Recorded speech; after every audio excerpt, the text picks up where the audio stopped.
Una cosa muy particular. Con Andrés recién hablábamos de la resolución en 5 minutos, ¿no? De lo que implica resolver en 5 minutos, como decía Mauricio Macri, el acuerdo con el Fondo Monetario Internacional. Y quiero preguntárselo a Leandro Santoro, diputado nacional del Frente de Todos. ¿Estuviste ayer en la Comisión de Presupuesto? Por supuesto. Primero, buenas noches. Buenas noches, ¿qué tal?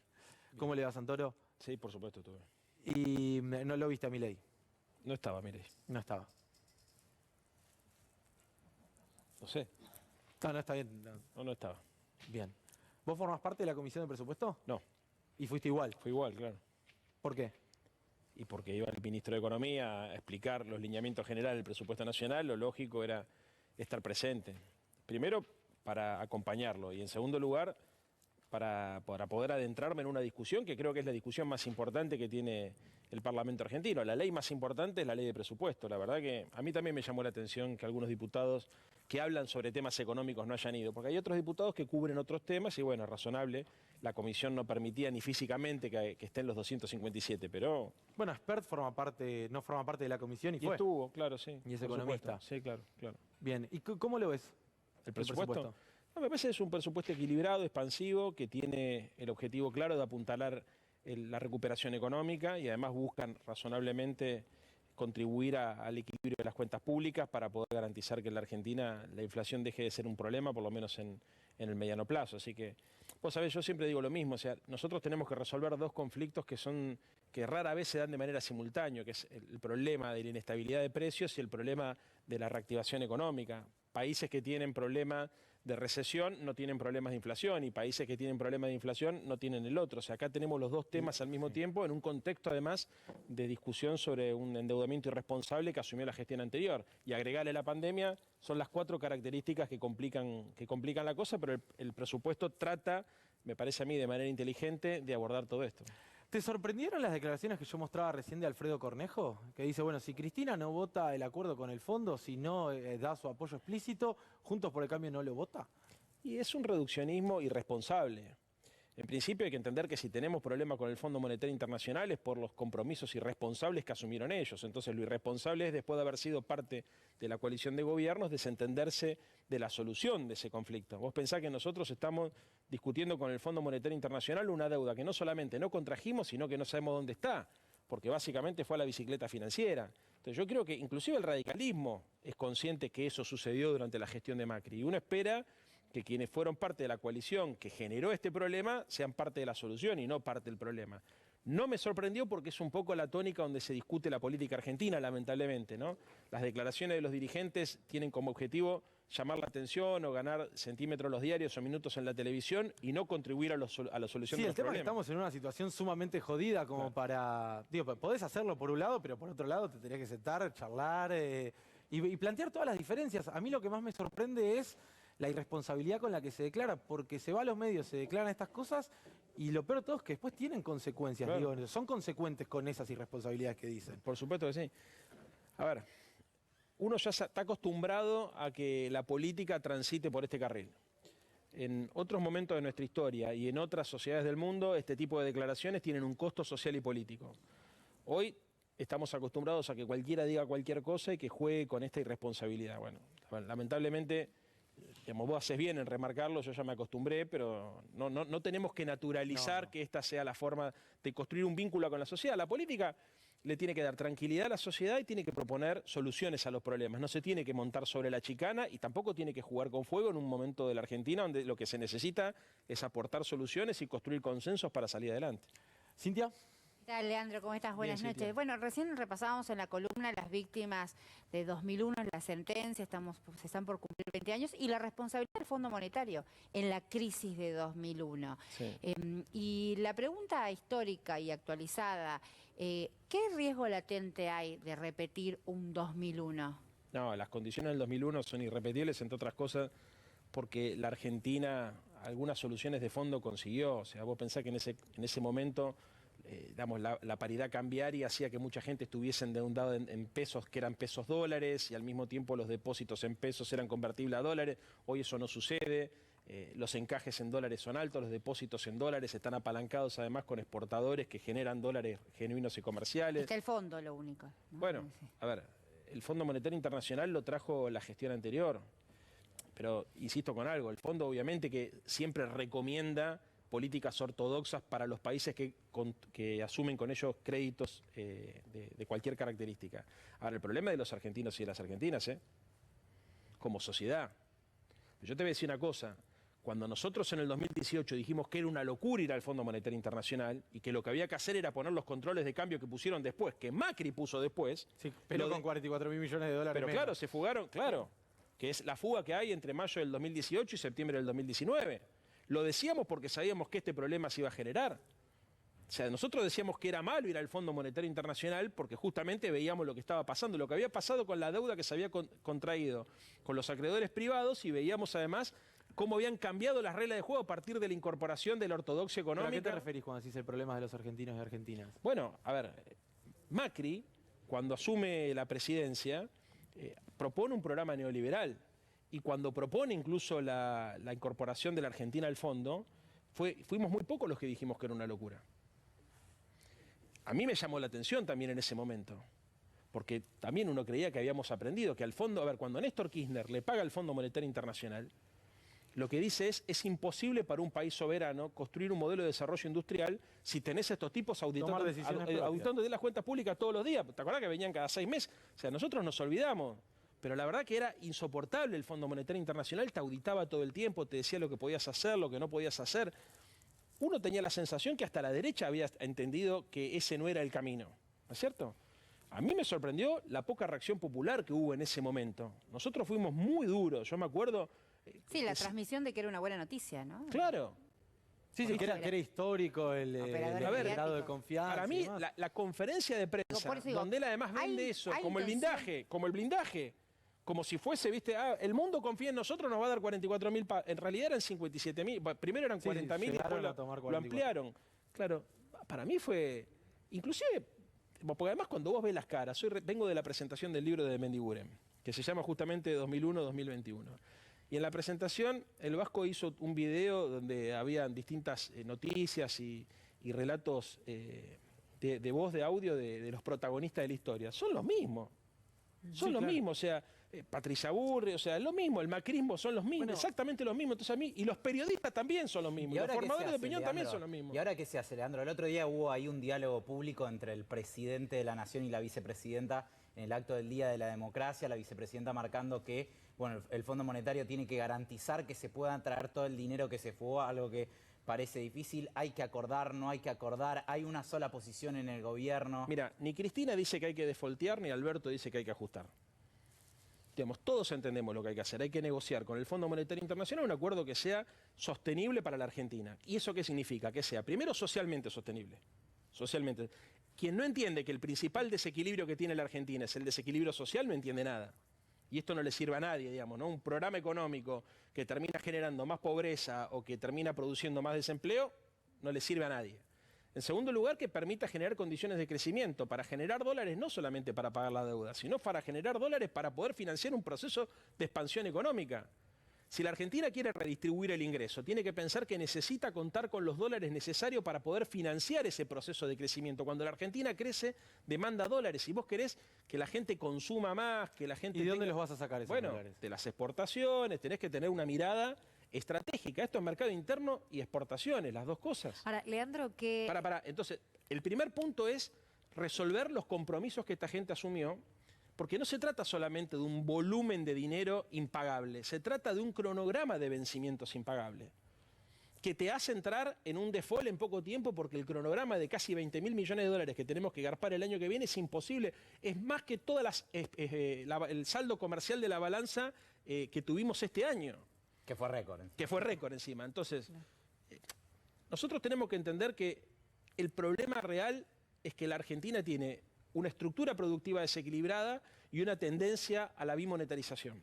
¿Esto qué significa? Que nosotros demandamos más dólares de los que producimos. La deuda externa agrava el problema, porque entre que vos necesitas dólares y que además hay una cultura dolarizada, tenés que devolver. Exactamente. Entonces, ¿qué es lo que hay que hacer? Hay que resolver este conflicto de tal forma que la Argentina pueda resolver su deuda interna, que es lo primero que nos preocupa, porque si nosotros tuviésemos una actitud irresponsable como tuvieron ellos, firmaríamos cualquier cosa. Si el acuerdo no se firmó hasta ahora es porque se está negociando con mucha soberanía, con mucha autoridad, un programa económico que sea sustentable para la Argentina. Y esto no nos confundamos, ¿eh? Acá no hay nadie en el frente de todos que diga queremos ir al default. Nosotros somos conscientes que, digamos, todos somos... Nadie quiere patear el tablero dentro del frente. Exactamente. La discusión no es esa. La discusión es simplemente cómo construimos un acuerdo político de los argentinos, porque esto para terminar con este péndulo horroroso donde un día, viste, viene un gobierno popular que trata de generar condiciones de producción, empleo, distribución de la riqueza, y después viene otro gobierno que termina jugando la timba financiera, la valorización financiera. Entonces, este péndulo, que es uno de los dramas de la Argentina, se tiene que resolver con una mirada de largo plazo. ¿De qué manera nosotros construimos una matriz productiva y una matriz distributiva que nos permita crecer y distribuir, para que banque socialmente y banque económicamente? Cuando hablamos de normalizar la economía, no hablamos solamente de bajar la inflación, ¿eh? Hablamos básicamente también de cumplir con las deudas sociales que tiene nuestro país. Entonces, como decimos nosotros, venimos de una doble crisis, la crisis de la pandemia y la crisis del macrismo. Entre otras cosas, este presupuesto que se presentó en el Congreso y que se va a empezar a tratar el jueves, tiene como objetivo fundamental reactivar la economía, generar condiciones de exportación, generar condiciones de redistribución del ingreso, para provocar que el crecimiento de la economía vaya ordenando las cuentas públicas y para provocar que la ecuación social cierre, que es lo más importante de todo. Sofía. Aprovecho y cambio de tema. Hoy Sergio Berni dijo no sé cuánto tiempo más van a aguantar a un ministro que discrepa con el presidente. Además, en el marco de la discusión por las ideas punitivistas respecto de la delincuencia, la actitud de las policías, sobre todo a pocos días de un nuevo asesinato en manos de la policía, en este caso de la provincia de Buenos Aires. Sergio Berni dice no sé cuánto tiempo más van a aguantar, supongo que por su jefe político, por él mismo, cuánto más van a aguantar que yo esté acá criticando al presidente. Sobre todo, además, insisto, después de declaraciones de Berni, vanagloriándose sobre el haber abatido a determinada cantidad de delincuentes, nos lo dijo a nosotros en Radio 10, asesinaron a Lucas González en la ciudad de Buenos Aires, a Luciano Olivera el viernes en Miramar. Digo, ¿qué se hace? Bueno, primero, no es un ministro del Poder Ejecutivo Nacional, es un ministro del gobernador Kicillof. En segundo lugar, mirá que yo puedo tener discusiones fuertes con Berni, yo tengo buena relación con él, pero obviamente no tengo la misma mirada sobre muchos temas, ¿no? Ahora, de ahí a involucrarlo en una situación tan horrorosa como el asesinato de Miramar o como el asesinato de Lucas acá en la ciudad, creo que son dos cosas distintas, ¿eh? Yo en eso no estoy de acuerdo en compararlo. No lo estoy involucrando, no, estoy bueno, diciendo, pero, hubo, ya sé, a ver, Berni tiene una posición a una ola de declaraciones punitivistas, bueno, el queso Gruyère. Pero sobre el caso, por Spert. ejemplo, sobre el caso de, a ver, sobre todos estos casos también Berni se pronunció, como se pronunciaron muchos funcionarios del gobierno, diciendo que policía que desenfunda un arma para matar a un pibe no es policía, es un delincuente. Creo que en esto no hay discusión.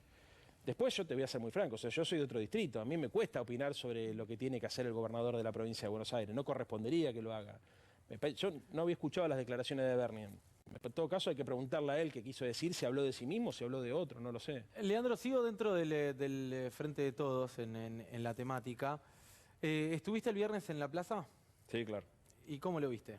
¿A qué cosa? El acto. No, porque...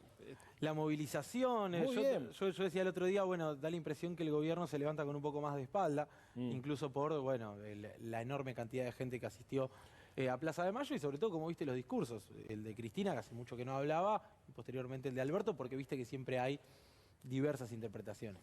Bueno, a ver, te preguntaba por qué, porque creo que hubo varios elementos para destacar. El primero es la convocatoria. Mucha gente, además, lo hablaba con Leopoldo la semana pasada, sentíamos todos que había mucha gente también, mucha familia, o sea, no encuadrada en las organizaciones, mucha gente que iba por su cuenta a acompañar al gobierno y fundamentalmente a recordar la fecha que es tan importante, ¿no? Porque no solamente es la celebración de la recuperación de la democracia, sino el Día Internacional de los Derechos Humanos. En segundo lugar, para mí el gran dato fue Lula y el Pepe, ¿no? Esa foto a mí me encanta, o sea, yo pensar que dentro de poco tiempo pueda haber un presidente como Lula del Brasil, me pone muy contento y es una muy buena noticia para la Argentina, porque el grueso de los problemas que nosotros tenemos estructurales se resuelven de manera conjunta entre Brasil y Argentina. O sea, la relación de Brasil y Argentina tiene que ser como la relación entre Francia y Alemania. Si vos querés, por ejemplo, evitar el dumping fiscal, ¿no? Que algunos países pongan impuestos más bajos para que algunos empresarios hagan cambio de domicilio fiscal, necesitas una política impositiva regional. Si vos querés ir a conseguir mercados nuevos a Europa o a cualquier otro lugar, necesitas una estrategia comercial conjunta. Si querés pensar en un cambio de matriz productiva, tenés que pensar de qué manera complementás la economía argentina con la brasilera. O sea, uno de los problemas que nosotros tenemos es que Bolsonaro dificulta mucho la relación bilateral comercial, política y cultural entre Brasil y la Argentina porque tiene una mirada que es muy distinta a la que tiene Lula o a la que tuvieron otros presidentes brasileros, no necesariamente de izquierda, como Fernando Henrique Cardoso o como tantos otros.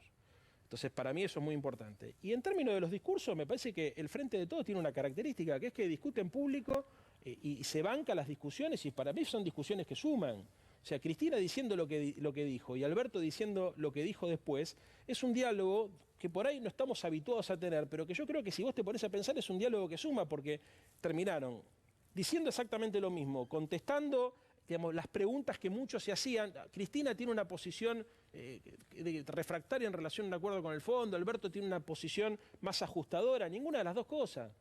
Cristina dijo lo que pensaba, Alberto dijo lo que pensaba. La verdad es que para mí eso le suma al debate político de la Argentina, y la gran diferencia es que ese tipo de acontecimientos terminan, nosotros estamos todos, por ejemplo, yo el jueves tengo sesión, los 118 diputados del Frente de Todos somos parte de un mismo bloque, y enfrente lo tenés partido en 10. Sí, ese es el problema. Ojo, cuando muchos de los que hablan la unidad, después no pueden mantener ni siquiera, o sea, han armado monobloques que articulan en un interbloque. Hoy leía en el diario 4 monobloques de Juntos por el Cambio. Bueno, ese es el problema, que no tienen claro lo que quieren, entre otras cosas porque en lugar de discutir de política hacen como Cornejo y tiran chicanas. Cuando vos no discutís, a mí, mientras haya debate ideológico y político, para mí suma. El problema es cuando lo que tenés es una hoguera de las vanidades, ¿viste? Donde la gente va y lo que busca es acomodar el cuerpo para parecer mejor en la foto. Eso es lo que yo creo que a la Argentina no le suma. ¿Cintia? Sí, te quería preguntar, hablando, ya que metiste el tema de la interna de la oposición, ¿cómo lo ves a Gerardo Morales como posible presidente de la Unión Cívica Radical? Y yo, a mí no me... ¿Te duele en algún lado? No. A mí no me corresponde.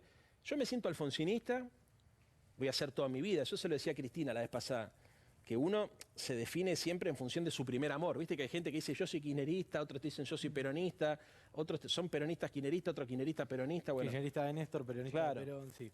¿A qué se debe eso? A que uno se define a sí mismo por su primer amor, ¿no? Si vos empezaste a militar en los 70, probablemente te definas como peronista y después te definas como kirchnerista. Si empezaste a militar en el 2011 o en el 2010, después de la muerte de Néstor, tal vez sea la inversa, ¿no? Y así nos pasa mucho. Yo empecé a militar en el alfonsinismo, que era un proyecto popular, de masas, democrático, disruptivo. Entonces yo soy eso. Ahora, lo que haga el radicalismo en la UCR, la verdad que yo los respeto, tengo amigos personales, creo que es un partido democrático. Yo no soy de los que se divorcia del radicalismo y viste que es como una relación familiar. Sí. Te divorciás y realmente me quiere cortar, me hace una pregunta picante y se la quiero responder. Yo tengo buena relación con los radicales, tengo afecto con el radicalismo. Siento afecto con sus militantes y con muchos de sus dirigentes. Ahora, mi espacio político es el Frente de Todos. Mis ideas están reflejadas. Yo lo veo a Alberto, la veo a Cristina, lo veo a Lula, lo veo al Pepe, lo veo a los compañeros que militan en las organizaciones del kirchnerismo, en todas, en el peronismo, en la Cámpora, en las organizaciones de izquierda que forman parte del Frente de Todos. Y yo siento que tengo un código compartido de historia, de militancia, de lenguaje, de universo de sentido, que me hace sentirme parte de ese espacio. Entonces, lo que le pasa al radicalismo es cosa de los radicales, digamos. Yo quiero que les vaya bien porque si el radicalismo está bien, y esto también lo dijo Cristina... Me refería puntualmente a Morales, ¿no? ¿Cómo? Me refería a Morales, ¿no? Bueno, que lo definan los radicales. Lo que la Argentina necesita es que haya partido político. Mirá, que discuta política. Lo más importante que dijo Cristina... No esto. Lo más importante que dijo Cristina, que para mí pasó desapercibido, fue el tema del Gran Acuerdo Nacional. De todos los que tengan representación parlamentaria. Exactamente. Hasta le puso sigla, dijo el GAN. El GAN. Gana. Eso, gana. El gana. El Gran Acuerdo Nacional requiere de partidos políticos. O sea, nosotros desde el Frente de Todos necesitamos que haya un radicalismo fuerte. Bueno, pero el radicalismo no está discutiendo eso, está discutiendo, según tu propia mirada, cargos. A ver, yo no me puedo meter en la interna de ellos. Lo que puedo decir, porque además creo que esto es lo conozco al presidente y la he escuchado a Cristina el 10 de diciembre, que nosotros obviamente necesitamos que la política tenga densidad. Si la política tiene densidad... El problema es cuando hay vacío, Juan, y este es un problema importante. Cuando los flash party, estos partidos que aparecen y desaparecen, o estos candidatos, viste, que se construyen como candidatos porque les tiran 3 coacheos de marketing y los tiran a la cancha, son parte del problema de la Argentina. O son parte del problema, porque entonces estamos todo el tiempo discutiendo cuestiones secundarias, cuestiones menores, instrumentales. Sí, viendo quién saca el título más grande. Exactamente. En un diario. Entonces, ¿qué es lo que necesita la Argentina? Organizaciones políticas. Y el radicalismo es un partido popular, es un partido centenario. O sea, yo la verdad siento aprecio y afecto por ellos. Ojalá puedan resolver su interna. El problema no es quién va a ser el presidente, porque mañana, o sea, el problema es cuando la política no consigue construir liderazgo a partir de un sistema de ideas. Entonces es ahí donde el diálogo se vuelve sordo y se complica, digamos, ¿no es cierto? Porque se hablan todos a su propio público. Y eso creo que no contribuye. Para poder construir el gran acuerdo argentino del que decía Cristina, necesitamos que los partidos tengan vida interna y que fundamentalmente puedan definir un perfil ideológico, un perfil político para contribuir a la solución de los problemas. Te hago la última. ¿Cómo estás viendo la relación, el vínculo vicepresidenta-presidente? Sobre todo por el nivel de especulación que hay en torno a le marcaron la cancha, no le marcaron la cancha y demás. Mira, Juan, son dos personas fuertes. Cuando Cristina lo eligió Alberto, sabía a quién estaba poniendo. Y cuando Alberto eligió aceptar el ofrecimiento de Cristina, sabía quién era Cristina. Todos sabíamos esto, porque son personalidades fuertes. Para mí ese vínculo va a funcionar así siempre. Obviamente uno siempre aspira a que las cosas sean lo más programática posible, sean lo más prolija posible, pero eso es el vínculo de dos cuadros políticos que tienen ideas, una historia militante y que no tienen problema en defender sus posiciones en público. Entonces, a mí eso no me preocupa, al contrario, a mí me preocupa cuando veo dirigentes políticos, cuando veo a la oposición que se juntan en una misma mesa y vos sabés que hablan de cualquier cosa menos de política, Juan. Y esto es lo que la gente le tiene que reclamar a los dirigentes políticos. A mí, que haya una dirigente política como Cristina, que agarre el micrófono y diga lo que le parece, me gusta. Que haya un tipo como Alberto, un dirigente, un presidente de la nación como Alberto, que le agarra el micrófono y le dice a la gente lo que piensa, me gusta. A mí lo que me preocupa es cuando veo un dirigente, una dirigente político que agarra el micrófono para hacer una acusación, para hacer una descalificación personal. Para hacer una denuncia judicial. Para cualquier cosa. Para tirar fruta. Entonces, le envenenan la cabeza a la gente. Y vos no sabés en definitiva, digamos, qué representa cada sector político. Porque de lo único que se trata es de descalificar personalmente, de generar confusión, de generar miedo, ¿viste? O están especulando. Entonces, eso creo que no le suma. Si hay debate ideológico, si hay debate político, la Argentina crece. Así que ojalá el radicalismo, el PRO... Hay gente muy... Vengo de la presentación del libro de Vasco de Mendiguren. Había gente de todos los sectores. O sea, hay gente lúcida hay gente valiosa en todos lados. Y lo que necesitamos es que esa gente valiosa que hay en todos lados tenga cada vez más protagonismo y que el sistema político y el sistema mediático le dé lugar al debate ideológico. Termino con esto, porque vos sos consciente que lamentablemente también la lógica de discusión mediática conlleva a que el vacío conceptual no sea penalizado. O sea, un dirigente político puede construir una carrera exitosa y llegar a ser presidente sin decir nada. Entonces, esto es lo que nosotros tenemos que cuestionarnos como sociedad. Por eso después aparecen los Macri y te vuelven al Fondo Monetario Internacional y no genera nada. Porque, ¿viste? O sea, hay un problema sistémico que nosotros tenemos que saber reconocer, abordar y resolver. Y la única forma de resolver estas discusiones es con política. Entonces, yo que haya dirigentes políticos que hagan política, lo celebro. Es este el camino por el cual tenemos que ir. Lo que me preocupa es cuando hay dirigentes políticos que hacen cualquier cosa menos hacer política. Ahora sí. Amigo. Viste que sabe cuándo lo voy a cortar, entonces te dice, ahí te cierro. Yo vine acá porque era el programa de Pablo, no sé, ¿por qué no está Pablo? Bueno, pasaron cosas. Tú hubieras retirado, o sea, la mentira. Gracias, como siempre. Leandro Santoro, acá en Desafío 2021. Nos vamos a una breve tanda, pero después de la tanda, Sofía Caram, tenemos que hablar de novedades judiciales de importancia, ¿verdad? La rosca judicial al rojo vivo. El máximo tribunal penal de la Argentina tiene nuevo presidente. De los que visitaban a Macri, uno que deja el poder, otro que lo consiguió. Te lo cuento en un ratito. Tanda muy breve y seguimos con más Desafío 2021.